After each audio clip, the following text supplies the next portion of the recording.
Tales of Suspense, number 39, March 1963. Watch his awesome approach. Listen to his ponderous footsteps. Today, Iron Man is born.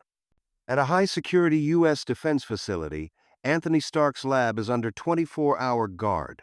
Soldiers remark on his importance, noting how valuable his work must be. Inside, Stark confidently demonstrates a small magnet enhanced by his transistor technology to a skeptical general. With a flip of a switch, the transistor energizes the magnet, and the locked vault door begins to strain and bend. Stark explains that his transistors can multiply a device's force 1,000-fold. As the vault door bursts open with a loud crack, the general is awed and concedes belief in Stark's invention, especially its potential application in Vietnam. And now, let's learn more about the brilliant inventor destined to become Iron Man.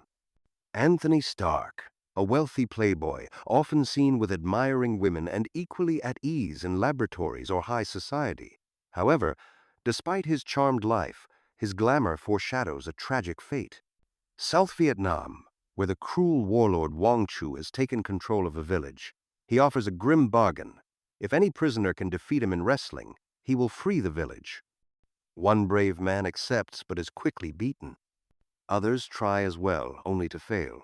Wong-Chu boasts that others are but fleas compared to his strength. Declaring victory, he commands his forces to plunder the town, claiming none can stop him.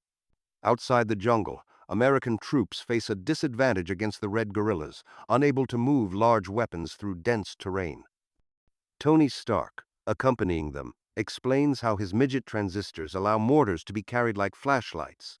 As enemy forces approach, the compact weapons are quickly deployed. Minutes later, the U.S. troops push the guerrillas into retreat, and Stark's inventions are praised. But while walking through the jungle, Stark accidentally triggers a booby trap. The explosion wounds him badly. Moments later, guerrillas find him alive and decide to take him to Wong-Chu, hoping he may be valuable.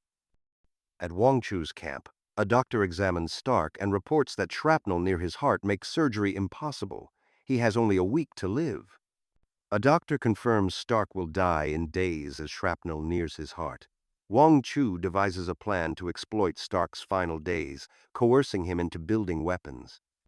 Though Stark is offered surgery later in exchange for cooperation, he quickly deduces they're lying. Choosing to act, Stark agrees, but secretly vows to use his remaining time to thwart Wong-Chu. Brought to a workshop filled with tools and scrap, he promises to build the most fantastic weapon of all time. He begins designing a device with the sole purpose of keeping himself alive. As he works urgently against time, he is joined by a fellow prisoner, the aged Professor Yinsen, once a renowned scientist. Ordered to help Stark, Yinsen refuses to aid the tyrants and declares he will never assist Wong-Chu. Tony Stark recognizes Professor Yinsen as a once-renowned physicist and confides in him. Yinsen, now a prisoner forced into labor, is shocked by Stark's plan to build an iron-bodied electronic device to keep his heart beating after the shrapnel reaches it. Together, they gather materials supplied by the enemy and begin constructing the suit.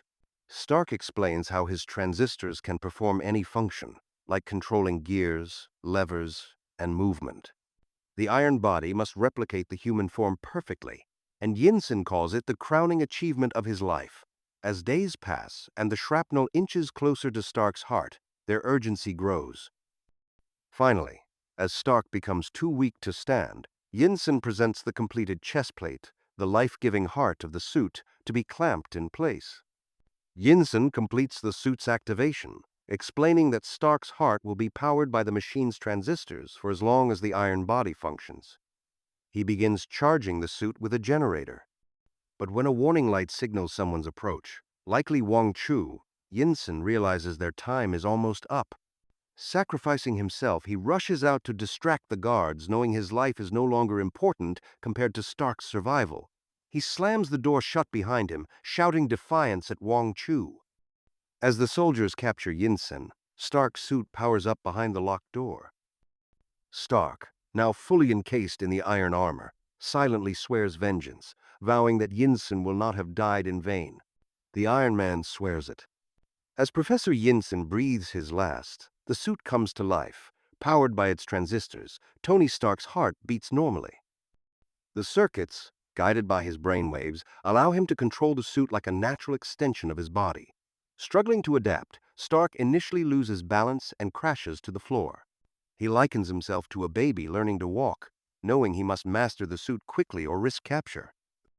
With determination, Stark's scientific mind overcomes the challenge. He gains control, stands upright, and walks without toppling. Outside, Wong-Chu grows alarmed and orders his men to break down the locked door, desperate to learn what has happened inside. With enemy soldiers approaching, Stark reflects on what he's become. Less than human, yet more. Though his mind and heart remain his own, he realizes he must now live inside an iron prison. Snapping out of despair and utilizing features built into the suit, Stark attaches suction cups to his palms and activates air-pressured jets, then launches himself into the air. Hidden above in the shadows to avoid detection, he watches the soldiers search below. They believe Stark has escaped and built nothing. Furious, Wong-Chu orders his capture and execution. Silently, Stark vows vengeance, swearing they will pay for killing Yinsen. As the soldiers leave, Iron Man stands alone, solemnly preparing for retribution. In the courtyard, Wong-Chu celebrates another victory in combat. Suddenly, a voice calls him a coward and issues a challenge. Wong-Chu demands the speaker reveal himself. From the shadows, Stark responds, removing his outer clothing to reveal the Iron Man armor underneath. Shocked, Wong-Chu stares at Iron Man in disbelief. Wong-Chu recoils, calling him a machine, but Stark accuses him of being a heartless tyrant. In a sudden move, Iron Man grabs Wong-Chu and lifts him effortlessly with his transistor-powered strength. Declaring himself neither a dying man nor a helpless professor, Iron Man hurls Wong-Chu through the air and announces he stands against everything Wong-Chu represents. Enraged by his defeat, Wong-Chu orders his guards to destroy Iron Man. Gunfire bounces harmlessly off Stark's armored body, and Wong-Chu demands heavier weapons. Before they can be used, Iron Man reverses the polarity on a magnetic turbo insulator, enhancing its power with a top hat transistor. The resulting repelling force causes enemy weapons to fly from their hands. Terrified, the guerrillas flee despite Wong-Chu's orders. As Wong-Chu rushes into a building to reach a loudspeaker and rally his men, Iron Man hears him offer a reward to anyone who destroys him. Calmly, Stark jams the signal using electrical interference, replacing Wong-Chu's voice with static. To further undermine Wong-Chu, Iron Man projects a false broadcast over the loudspeaker, imitating the warlord's voice and urging his troops to flee.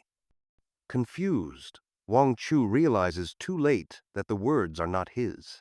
As panic spreads, Iron Man predicts the guerrillas will soon be overrun by South Vietnam's forces. He then turns his attention to the barricaded door. Instead of kicking in the wooden door with his powerful iron suit, he bafflingly uses a fingertip-mounted buzzsaw powered by his transistors. Inside, he confronts Wong-Chu, who defiantly hurls a file cabinet down the stairs that he had the foresight to fill with heavy rocks. Stark is struck and falls. Wong-Chu then declares his intent to execute all remaining prisoners. Though briefly pinned, Iron Man breaks free, noting that not even weighted drawers can stop his transistor-powered limbs. Drained of energy, he cannot pursue Wong-Chu directly. Spotting the fleeing warlord, he formulates a quick plan. Using his suit's lubrication system, he releases a stream of oil and ignites it with a spark from his arm. The flame travels to the ammunition dump, triggering a massive explosion. Wong-Chu is stopped, and Iron Man has time to recharge. Soon after, he sets the prisoners free and watches as the enemy flees in chaos. Alone, Stark reflects on the victory and solemnly vows that Yinsen has been avenged. Iron Man's future is uncertain. Only time will provide the answer.